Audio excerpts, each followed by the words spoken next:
Olá, seja mais uma vez bem-vindo ao Espírito Santo em Debate. Hoje nós vamos falar sobre cultura e preservação do patrimônio aqui do Estado do Espírito Santo. A Assembleia Legislativa tem uma comissão que trata do assunto e por diversas vezes discute o tema. Acompanhe a reportagem de Natália Gadioli. O Dia Nacional da Cultura, comemorado em 5 de novembro, foi lembrado na Assembleia Legislativa com debates sobre a cultura capixaba em sessão especial. A proposta foi da deputada Luzia Toledo, presidente da comissão temática da Casa que trata o assunto.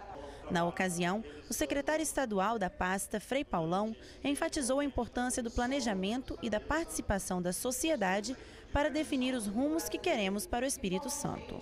A cultura, como demais segmentos ou demais secretarias, ela precisa de um planejamento para a gente colher bons frutos. Então, por isso, nós propomos, já desde o início do governo, a elaborarmos o Plano Estadual de Cultura. Estamos em fase já de contratação da empresa que vai trabalhar com a gente. Vamos realizar diversas audiências públicas envolvendo todos os municípios, todos os segmentos culturais. O dinheiro de cultura já é um pouco restrito, reduzido.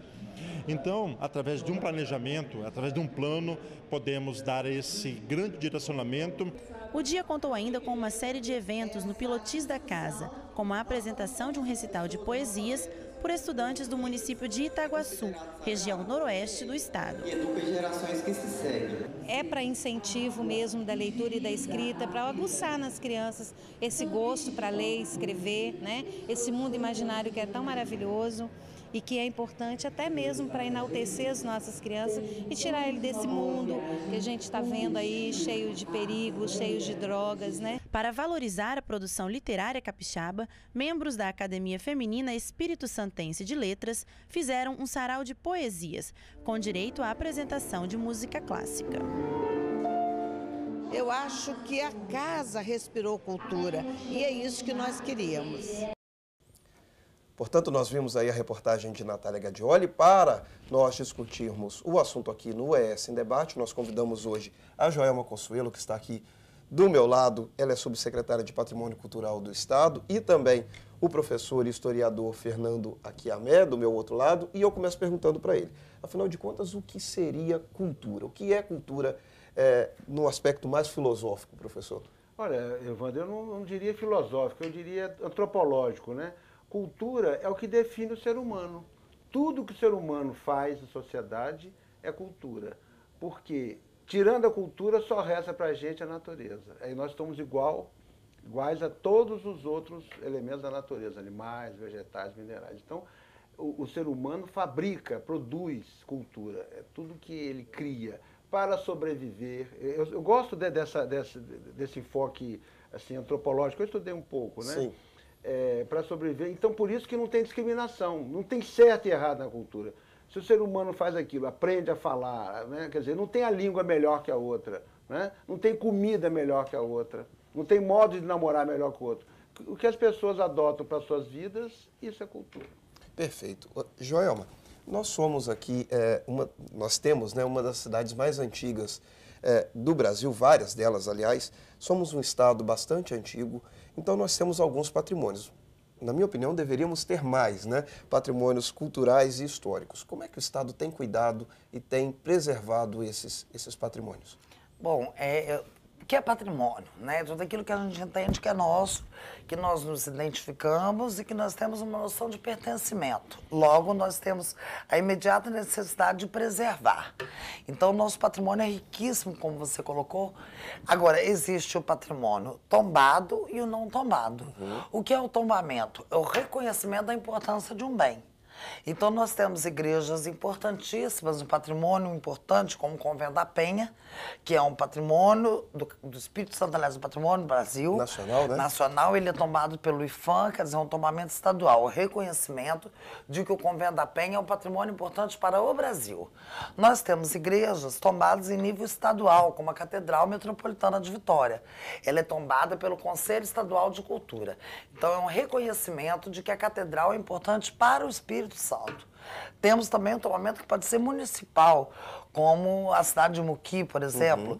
Ela tem um tombamento municipal e hoje estadual. Isso significa que o patrimônio de Muqui é importante para a história da cidade e para a história do Espírito Santo. Então, o nosso patrimônio é riquíssimo e nós temos o patrimônio tombado, que é esse de reconhecida importância, e o não tombado. As políticas públicas, elas interferem imediatamente no patrimônio tombado. Apesar de que com o tombamento não interfira na propriedade do bem. Se você é proprietário de um imóvel tombado, você pode vender, você pode alugar, você pode mudar o uso. Você resolve transformar a sua casa numa igreja, ou num cinema, ou numa boate. O tombamento não impede nada disso. Não interfere, né? Não, ele só garante a preservação das características originais daquele bem. Então, embora o tombamento não seja restritivo quanto ao direito de propriedade, ele é uma política pública de preservação. Hoje a maior e a mais segura, porque junto com o tombamento vem toda uma legislação, tá, que ampara as políticas, os proprietários, no que se refere à condução da vida daquele bem. Nós temos inúmeros, no Brasil, nós temos inúmeros projetos e viabilidades de incentivo que possibilitam a restauração desses bens, a recuperação.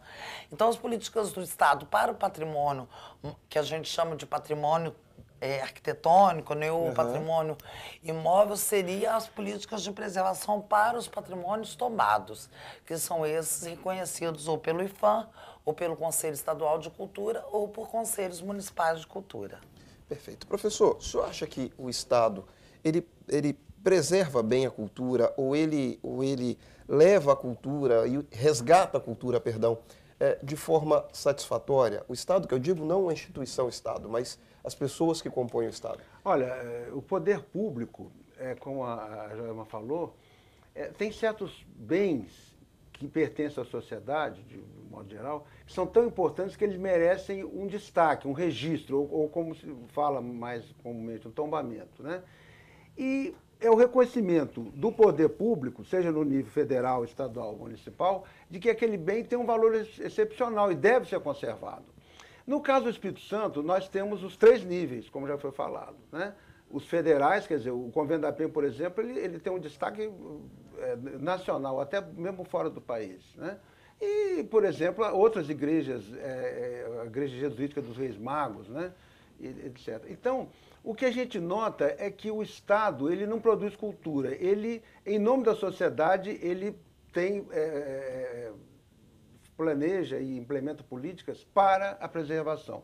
No caso do Espírito Santo, devido ao volume já de bens tombados e de bens que merecem ser tombados, ser registrados, tanto os bens culturais, materiais, sejam igrejas, bens móveis, importantíssimos, como bens imateriais. Aliás, no Brasil, o primeiro bem imaterial a ser registrado foi o ofício das paneleiras aqui em Goiabeiras Velhas.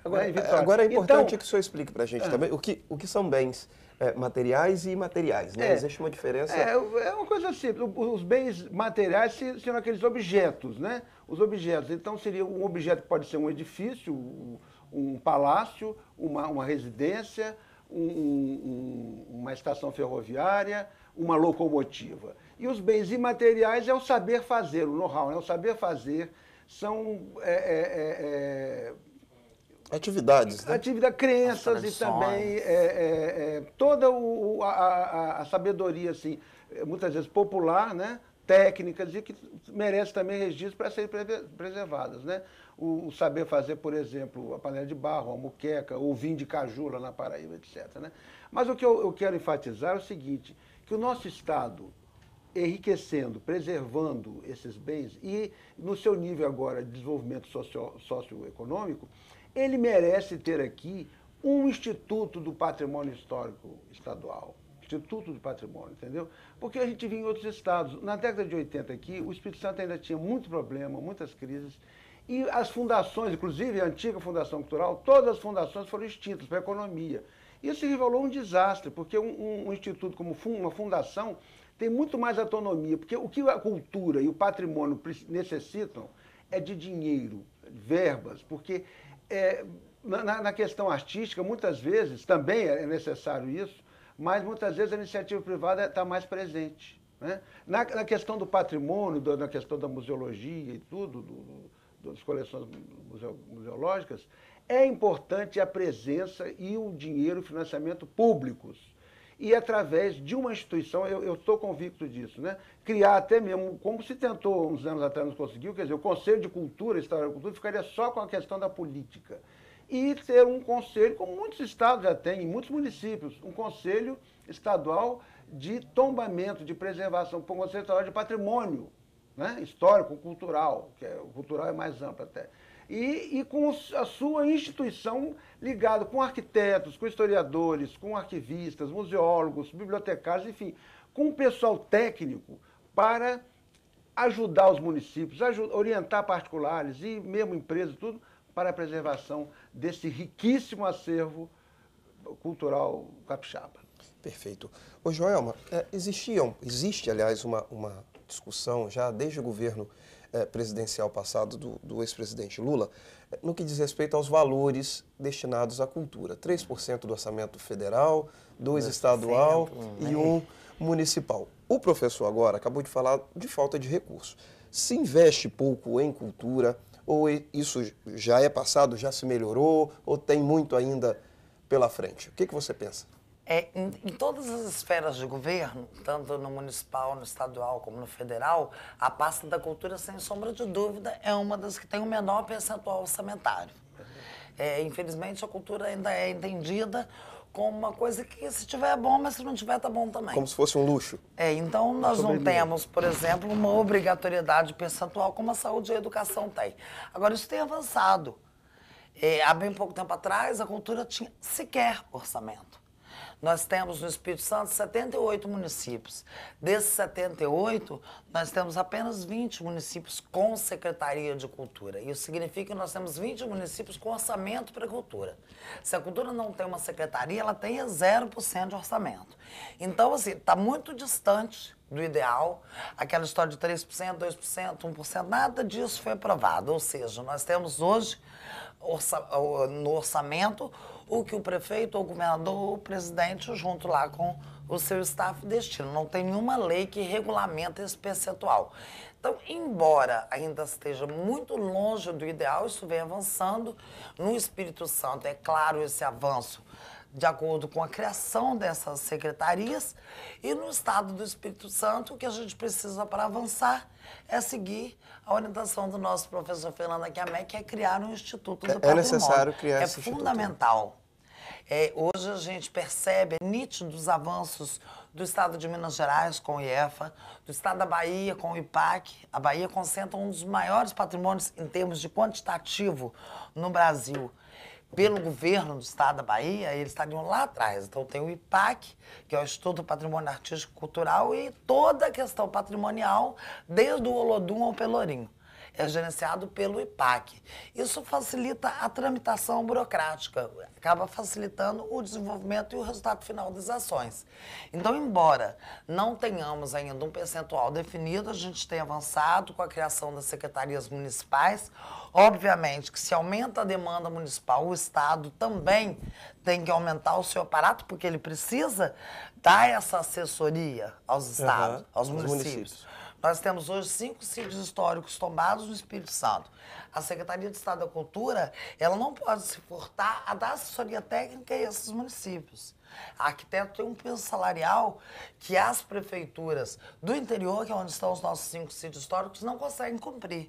Então, o Estado tem que manter essa assessoria. Ele tem que disponibilizar um arquiteto para dar as orientações nas intervenções que acontecem no dia a dia de um sítio histórico. As casas têm problema de telhado, a família cresce, a casa precisa aumentar. Nada pode. Tudo pode, dentro de diretrizes e normas técnicas que só um arquiteto sabe orientar. Perfeito. Eu vou pedir licença aqui à Joelma Consuelo e também ao professor Fernando Aquiamé, porque o Espírito Santo em Debate faz um rápido intervalo, mas você não sai daí não, porque a gente volta já já.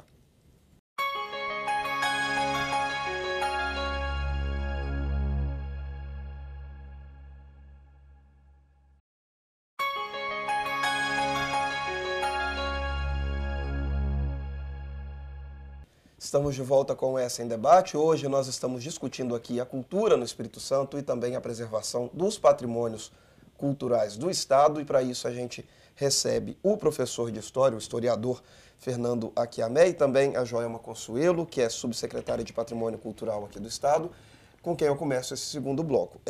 Você falou no final do primeiro bloco dos nossos sítios históricos. Eu queria que você dissesse quais são eles e qual a importância de cada um deles. Bom, como a gente disse, o que é o tomamento, né? O reconhecimento da importância do bem. Esse reconhecimento ele pode ser numa instância federal, estadual ou municipal.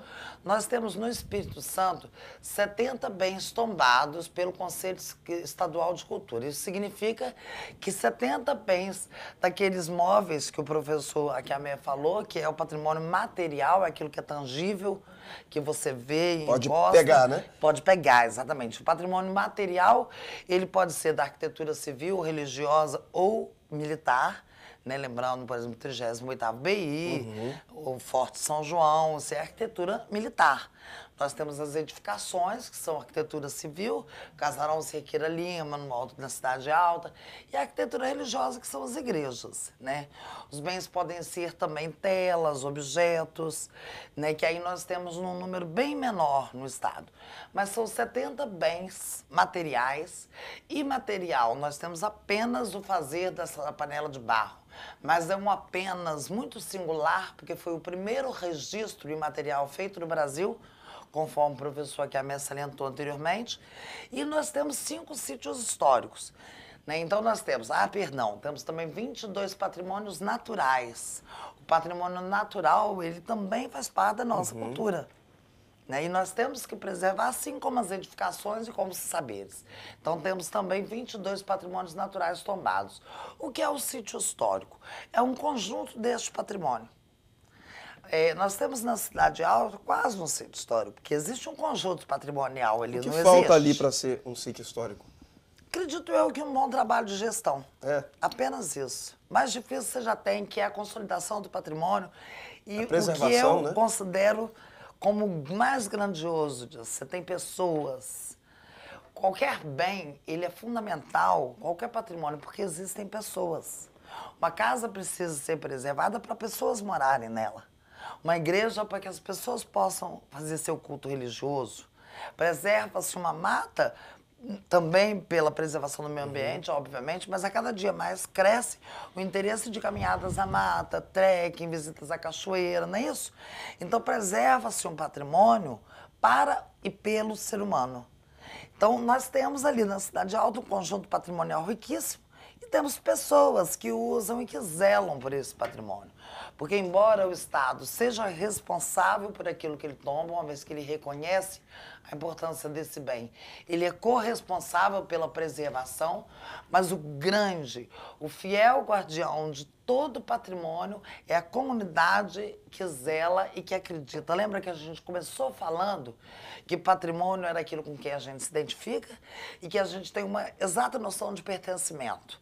É seu, você precisa preservar, porque ele é seu, porque ele te identifica, não é isso?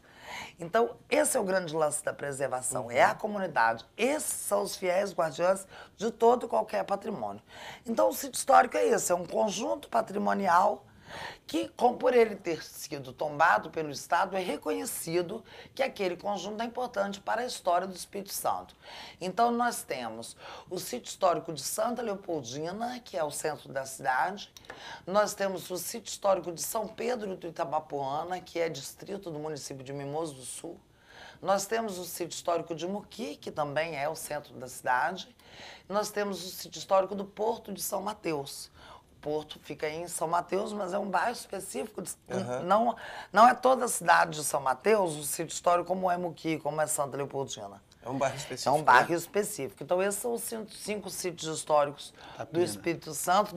E Itapina, distrito de Colatina. Itapina é o nosso mais jovem sítio histórico. Ele foi tombado no ano passado. O Estado, já ao longo dos anos, mantém a prática de fazer os tombamentos no dia 5 de novembro. que é o Dia da Cultura, é o dia que foi instituído o primeiro Conselho de Cultura no Espírito Santo. Então, os 2 sítios mais recentes é Muqui, que foi tombado no dia 5 de novembro de 2009, e Itapina, que foi tombado em 5 de novembro de 2010. Perfeito. Professor, eu gostaria de perguntar ao senhor qual a importância de se interligar a cultura, as manifestações culturais com a religiosidade, sabendo que o Estado do Espírito Santo é um Estado marcadamente religioso, né, no que diz respeito à história dele. Olha, o que eu posso dizer é que essa noção de transcendência, né, de superar a existência individual, isso é muito próprio do ser humano, né? O ser humano, ele tem esse sentido de ultrapassar a sua existência física, que é limitada. Daí a popularidade cada vez maior das religiões. E o nosso Estado, ele realmente, como você falou, ele, até pelo nome, né, Espírito Santo, não faz por menos, é um dos nomes da divindade católica, né? Espírito Santo, Pai, Filho e Espírito Santo. Aliás, dos estados brasileiros, 27, se não me engano, né? Só 3 que têm nomes de santos: o Espírito Santo, Santa Catarina e São Paulo, sendo que o nosso é bem mais antigo, né? A capitania, né? Como Espírito Santo. Os outros são nomes ou de acidentes geográficos, né? Rio de Janeiro, Alagoas, ou nomes indígenas, né? Ou nomes indígenas, Goiás, etc. Então, Minas, né? Minas Gerais, no caso do acidente geográfico. O Rios, né? Nome de Rio Grande do Sul, do Norte e tudo. Então, a religiosidade é muito grande. E o que às vezes as pessoas esquecem, no caso do Espírito Santo, é que, fundado, né, sobre a égide da cruz e da espada, né, com esse nome, então, uma das devoções marianas mais antigas do país é essa devoção nossa, que é um símbolo do Estado, que é a devoção à Nossa Senhora da Penha. Né? Tudo bem que as romarias em Aparecida, que é a padroeira do país, é a maior. Elas são maiores, mas... Em segunda, tem lá a Nossa Senhora de Círio de Nazaré, em Belém. Em terceira, é a Penha do Espírito Santo. Mas a nossa é muito mais antiga que as outras, né? E essa religiosidade depois foi reiterada com a vinda de imigrantes alemães e principalmente italianos, né? Para o Estado, aí, os missionários italianos, etc. E sem esquecer as religiões, que muita gente acha que é seita. Não é seita, não. Isso é preconceito. São religiões de origem africana e também religiões de origem indígena. Mas o caso nosso aqui no Espírito Santo são as religiões cristãs e as de origem africana, todas elas religiões que têm que ser consideradas com todo respeito. Essas também são muito populares e que o culto a Iemanjá, o culto a diversas manifestações, muitas vezes é considerado como uma seita. Não, são religiões que têm que ser respeitadas também. Uns tempos atrás, um colega me falou assim, mas você vê, aquela Iemanjá lá ali no pier de Camburi, pintaram ela de preto. Eu falei, mas cara, ela é preta, ela é de lá, é pintada de amarela, ou branca, ela é preta. Aí a pessoa caiu em si, e a pessoa até com a instrução e tudo, mas ela não tinha se atentado para isso, né? Então eu acho que é isso, a liberdade religiosa é preservada, e o importante nisso, Evandro, eu considero, o Joelma já falou, é a questão da educação. Ninguém nasce sabendo escovar o dente, ninguém nasce sabendo andar de bicicleta e ninguém nasce sabendo preservar o patrimônio. Isso tem que ser aprendido, é questão de educação patrimonial. As pessoas têm que ser educadas para aprender a ler e escrever e para aprender a preservar seu patrimônio. Né? Se identificar com aquilo e conhecer seu patrimônio. Muitos capixabas não conhecem a riqueza que eles têm em patrimônio dos imigrantes alemães, dos portugueses, de origem africana, de origem indígena, não conhecem. Não se reconhecem isso. Então, a questão é essa, as pessoas conhecerem e usar. Porque ao conhecer, se conscientiza daquilo que é seu e, portanto, vão defender, porque ele se identifica. Vai mexer no Convento da Penha. Vai mexer no Convento da Penha. E isso é uma questão muito atual, não é uma questão lá para trás. Não é uma questão que interfere na vida da cidade, na qualidade de vida das pessoas. Vai construir um espigão aqui no Enseado do Soares? Não pode, porque vai interferir no Convento da Penha. Vai construir um prédio lá, tapar a visão do Convento da Penha? Não pode. Ali, a preservação não é só daquele edifício em cima que vem estrangeiro aqui, vem pessoas de tudo quanto é lugar do Brasil ficam admirando, parece uma fortaleza e tal, é uma fortaleza de fé.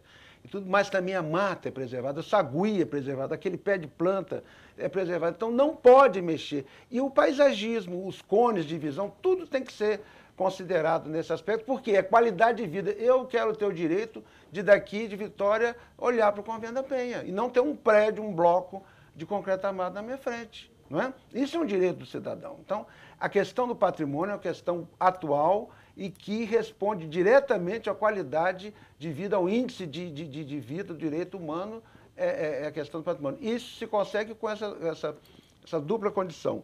O conhecimento, que a gente não ama o que não conhece, a gente tem que conhecer, conscientizar, né? Conhecer e usar. Seja para a igreja, mas agora essa igreja, tá bom, então a antiga Assembleia não vai ser mais um edifício para debate político, né? Para sede do poder, mas vai ser utilizado, devidamente adaptado ali na Cidade Alta, vai ser agora a nova sede da Biblioteca Municipal, Adelfo Monjardim. Né? Ou pode ser, como já foi cogitado uns anos atrás, a sede da Filarmônica, dos Pisanos. Enfim, mas tem que ter um uso, porque qualquer bem fechado, sem uso, ele se deteriora. Perfeito. E pegando o gancho com o que o professor falou, nós temos aprendido a valorizar mais a nossa cultura e a nossa história, Joelma? Temos, eu considero que sim. Isso é muito visível. Assim, você falou na questão do imaterial. O ano passado, em 2009, o Estado do Espírito Santo fez uma pesquisa muito importante, que foi o Atlas do Folclore Capixaba. Essa pesquisa ela localizou todos os grupos folclóricos em atividade no Espírito Santo. Ela não resgatou grupos que estão parados, ela trabalhou, foi um instrumento de localização de grupos. E nesse documento nós entendemos que todas as manifestações de matriz africanas, elas estão ligadas à devoção. E as manifestações voltadas de origem das correntes migratórias europeias, elas estão ligadas à sua etnia. E isso é muito importante porque ele mostra essa questão antropológica mesmo das manifestações populares. Os negros, dentre tantas agruras e perseguições, onde eles mais sofriam? Nas suas religiões, não é isso? Inhaçã virou Santa Bárbara por quê? Porque não podia existir o candomblé nem a Umbanda, podia ter o catolicismo. Então a Santa Bárbara pode, a Inhaçã não pode. Né? Então o negro, ele foi perseguido principalmente dentro da sua religião. Aí o que ele fez? Ele voltou a sua religião para as suas festas. Então as manifestações de matriz africana, 100% delas são de uma devoção ao santo. O bate-flecha é de devoção a São Sebastião. Você vai para as bandas de Congo, tem bandas de Congo para Nossa Senhora Aparecida, São Benedito é a grande maioria no Espírito Santo, exatamente. São Sebastião, Nossa Senhora do Rosário, e vai embora. Está sempre ligado a alguma devoção a algum santo. Já as manifestações das correntes migratórias europeias, elas estão ligadas à sua etnia. Os grupos de dança italiana, eles fazem o quê? Eles fazem uma dança italiana, que remonta o quê? A cultura italiana que eles trouxeram do legado cultural.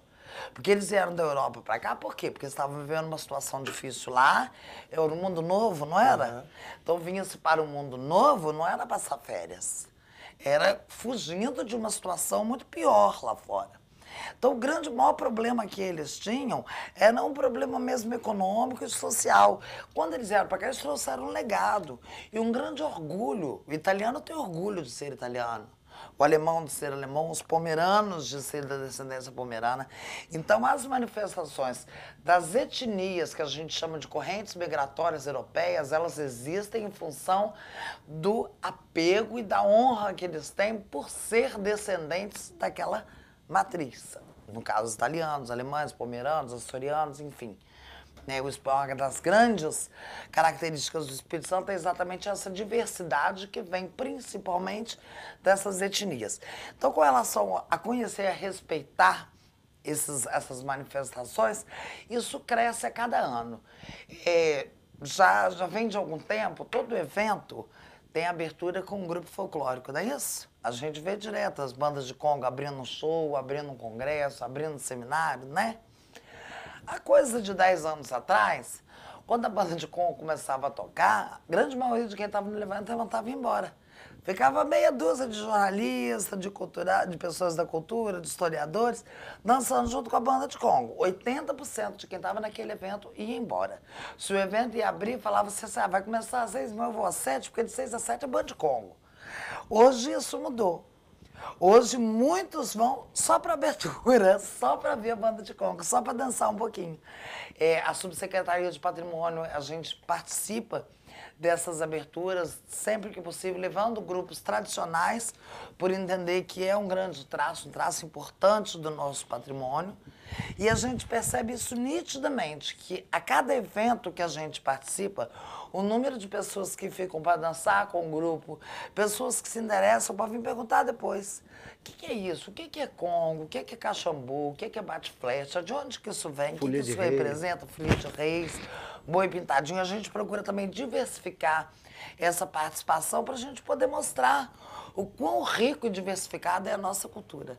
Então a gente vê que a cada dia cresce o interesse e o respeito das pessoas por aquela manifestação e, como eu disse anteriormente, mais importante que a manifestação é o homem que faz a manifestação.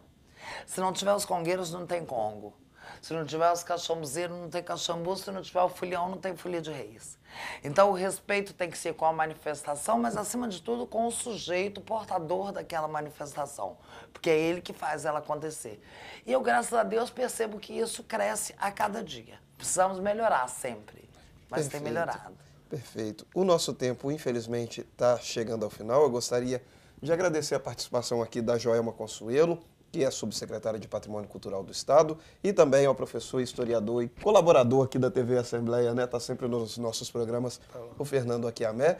O Espírito Santo em Debate de hoje vai ficando por aqui, mas eu aguardo você na nossa próxima edição. Até a próxima. Tchau.